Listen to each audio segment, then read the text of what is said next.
शरद पूर्णिमा का दिन लक्ष्मी को पूर्ण करने का दिन, पूर्ण करने, केवल अमृत ही नहीं बरसता, शरद पूर्णिमा के दिन लक्ष्मी भी बरसती।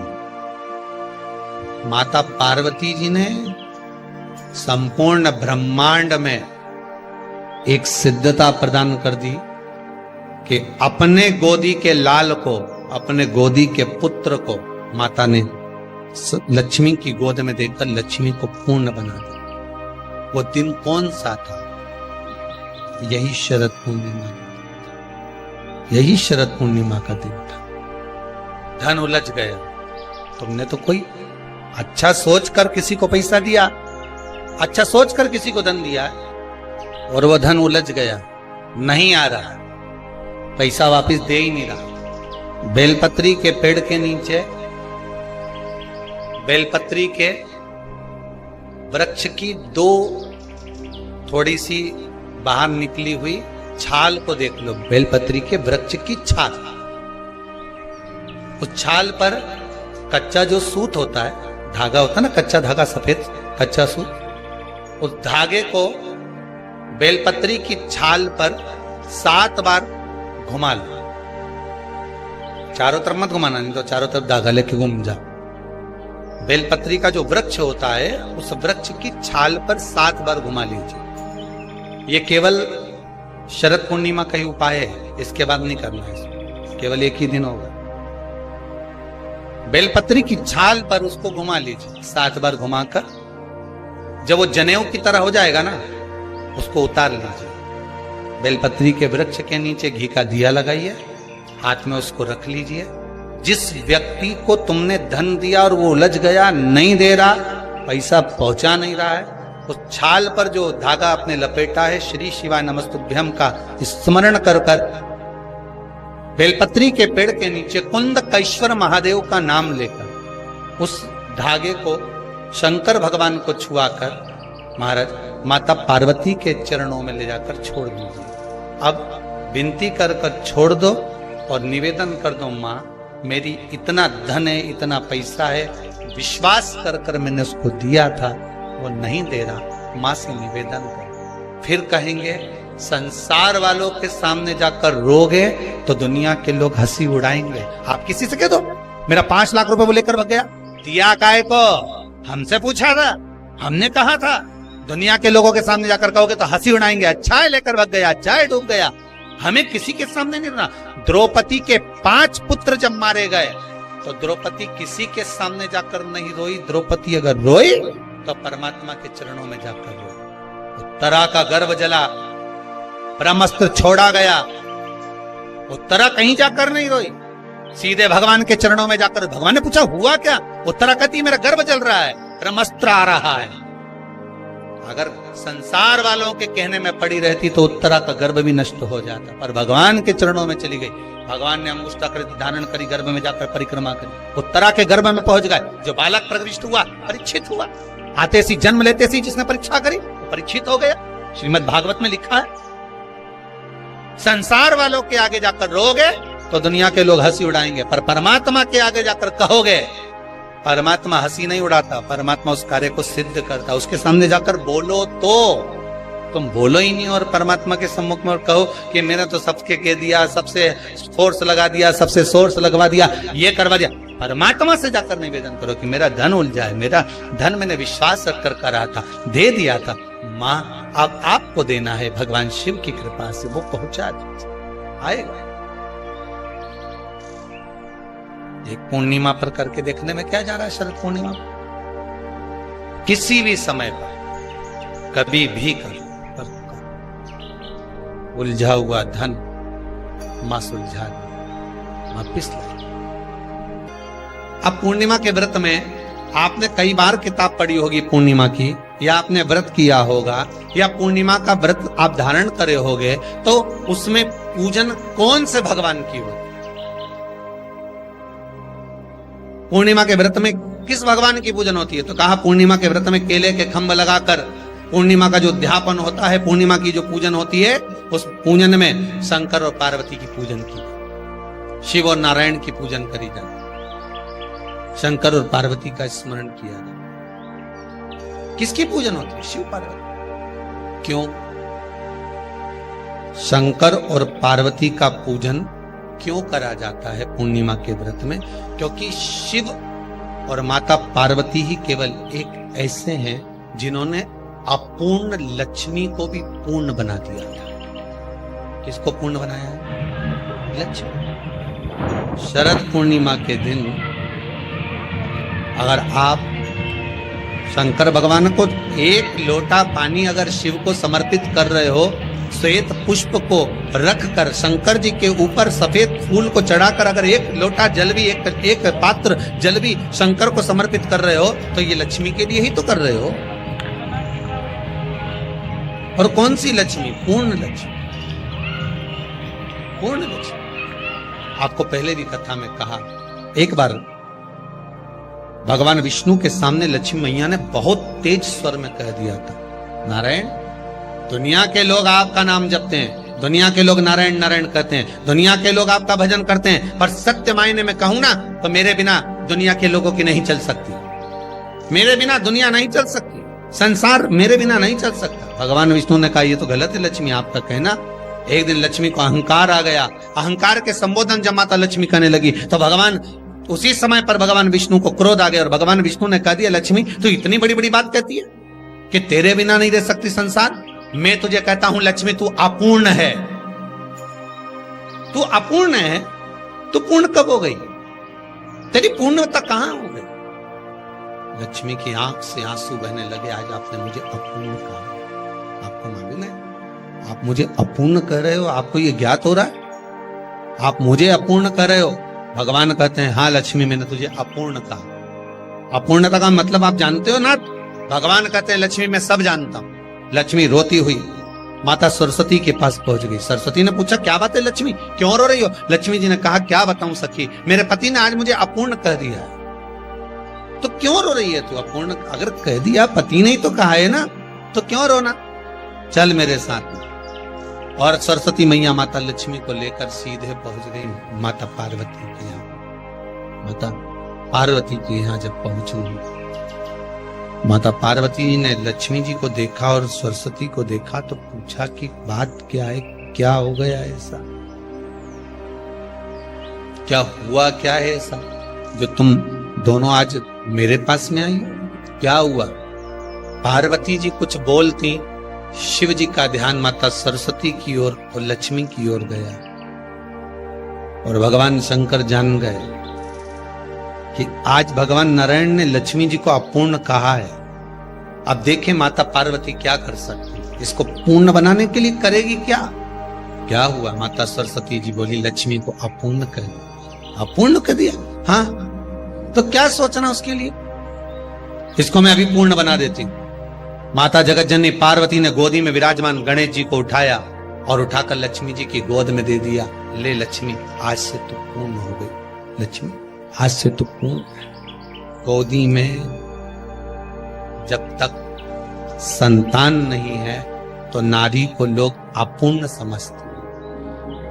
और माता पार्वती जी ने संपूर्ण ब्रह्मांड में एक सिद्धता प्रदान कर दी कि अपने गोदी के लाल को, अपने गोदी के पुत्र को माता ने लक्ष्मी की गोद में देकर लक्ष्मी को पूर्ण बना दिया। वो दिन कौन सा था? यही शरद पूर्णिमा। कौन सा दिन? आवाज पकड़ लो। यही शरद पूर्णिमा का दिन था। शरद पूर्णिमा का दिन लक्ष्मी को पूर्ण करने का दिन, पूर्ण करने। केवल अमृत ही नहीं बरसता, शरद पूर्णिमा के दिन लक्ष्मी भी बरसती है।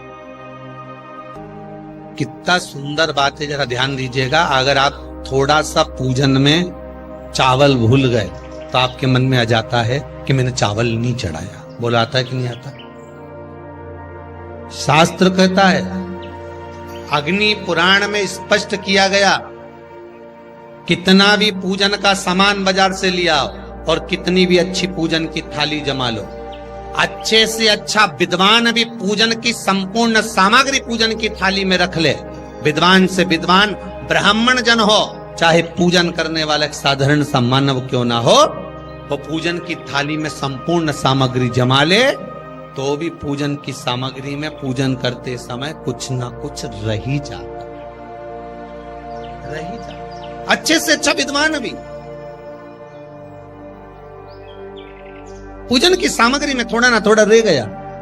अब मन में भ्रम उत्पन्न हो गया कि ये पूजन की सामग्री में क्यों रह गया, मेरे को ये चाहिए था, ये तो रह ही गया, मैंने तो ये चढ़ाने के लिए लाना था, मैं तो ये भूल गई। उसका कारण क्या है? हमें लगता है कि त्रुटि हो गई, हमें लगता है कि गलती हो गई, पर शंकर भगवान से कोई पूछे, शिव के भगत से कोई पूछे कि पूजन की थाली में पहले के समय में लोग पूजन करने जाते थे तो क्या पूजन की सामग्री में साहित्य कम रह जाता था? हाँ, उसका कारण क्या था? भगवान कहते हैं कारण केवल एक है, मैं खुद पूजन की थाली में, भगवान विष्णु ने संकल्प लिया था कि 108 कमल के पुष्प भगवान शंकर को समर्पित करूंगा।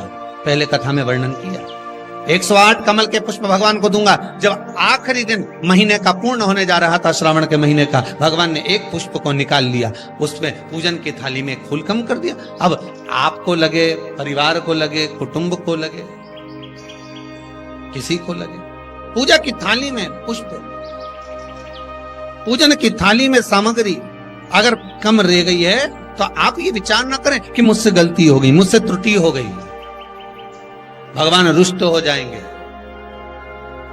भगवान अपने भक्त से कभी रुष्ट नहीं होता। ये दुनिया के लोग कहते हैं कि अगर पूजन नहीं करेंगे, हमने ये ऐसा नहीं करेंगे तो रुष्ट हो। नहीं नहीं नहीं, भगवान रुष्ट नहीं होता, भगवान कभी रुष्ट नहीं होता अपने भक्त से। पूजा की थाली में सामग्री नहीं है, उसका कारण क्या है? भगवान शंकर की कथा कहती है, जिस दिन पूजन करने बैठे जान कर कोई सामग्री मत छोड़ कर जाना, नहीं तो तुम लोग हंसी खेल में कि चलो ये मत ले जाओ, ये नहीं, आप पूरी सामग्री जमा, और कोई सामग्री आप भूल गए हो तो समझ लेना कि भगवान आपके दरवाजे पर आने के लिए बेकरार हैं, भगवान आपके दरवाजे पर आना चाहते हैं। अगर कोई सामग्री छूट गई है, कोई सामग्री रह गई है, जान कर हमको नहीं, जैसे श्रीफल, नरियल जो हम भगवान के मंदिर में तोड़ते हैं, फोड़ते हैं, माता जी के सामने हमने नरियल फोड़ा, नरियल अच्छा निकल गया, भगवान ने स्वीकार करा ना करा। अगर नरियल अच्छा निकल गया तो आपने थोड़ी सी चिटक निकाल कर भगवान को चढ़ाई, बाकी का सब घर ले जाके चक्कू से निकाल निकाल के सब खा गए। और मान लो वही नरियल जो आपने भगवान को चढ़ाया, फोड़ा, और वह अंदर से खराब निकल गया, तो भगवान ने स्वीकार करा कि नहीं करा? शिव महापुराण की कथा कहती है, जो नरियल अंदर से बेकार निकल गया वो भगवान ने पूर्ण स्वीकार कर लिया, क्योंकि भगवान को मालूम है कि ये सड़ा हुआ नरियल तो चक्कू से निकाल के नहीं खाएगी, जब परिक्रमा लगाएगी तो मंदिर के पीछे पटक जाएगी। भगवान को मालूम है इस चीज का, भगवान को इस चीज का ध्यान है कि ये मंदिर के पीछे पटकेगी। अब भगवान यही, अब हमको लगा कि भगवान जो सड़ा नरियल है वो स्वीकार कर लिया, तो क्या आप मंदिर जाते समय दुकान पे से सड़ा नरियल लेके जाओगे क्या? अरे बोलो तो, आप तो अच्छा बजा कर, पानी देख कर, खूब बजा बुजू के देख कर लेकर जाओ कि नरियल अच्छा होना चाहिए। आगे भगवान उसको कैसे स्वीकार कर रहा है, भगवान कैसे उसको प्राप्त कर रहा है, ये उसके आप तो श्रेष्ठ लेकर जाओ। आप तो पूरी पूजा की थाली को लगाकर, पूरी पूजा की थाली को जमा कर, पूजन का साहित्य रखकर, पूजन की सामग्री को संपूर्ण जमा कर लेकर आप जाइए। कोई सामग्री रह जाए तो आप मन में उसके लिए खेद उत्पन्न ना करें, आप तो ये सोचें कि भगवान उसको स्वीकार कर रहा है और भगवान का मन है आज मेरे घर आना, आज भगवान चाहता है कि मैं अपने तेरे घर पर चलूं। श्री शिवाय नमस्तो, श्री शिवाय नमस्तो। शिव का स्मरण करो। पूर्णिमा के दिन चावल का एक आखा दाना जानते हो? पूरा, खंडित चावल नहीं। कितना चावल? एक दाना चावल का शंकर भगवान के शिवलिंग पर समर्पित करिए। एक बेलपत्र जिसका डंडी का मुख अपनी ओर हो, जहां से चावल चढ़ाया है, उस चावल के ऊपर अपनी कामना कर कर रख दीजिए और चंद्रमौली भगवान का स्मरण करिए। कौन से भगवान? शंकर भगवान का सर्वश्रेष्ठ सुंदर नाम है चंद्रमौली। चंद्रमौली भगवान का स्मरण करिए, अपनी कामना कर कर बेलपत्र समर्पित कर कर शिव जी पर एक लोटा पानी, एक जल पात्र समर्पित करो, कलश से जल चढ़ा दीजिए, नैनों में वो जल लगाकर अपनी कामना कर कर वापिस घर को आइए। अगली पूर्णिमा आएगी, जो कामना करी है मेरा चंद्रमौली भोलेनाथ उसे पूर्ण कर ही देगा। श्री शिव वाली बात है, प्रत्येक महीने की पूर्णिमा को जिसके घर में दूध की सामग्री बनती हो, दूध की सामग्री तैयार होती हो, खीर प्रसाद तैयार होता हो, उसके घर में कभी क्लेश नहीं हो सकता। चाहे सास बहू एक दूसरे के सामने वो कहे ना, वो सांप और नेवले की लड़ाई क्यों ना, फिर भी शांति हो जाती है।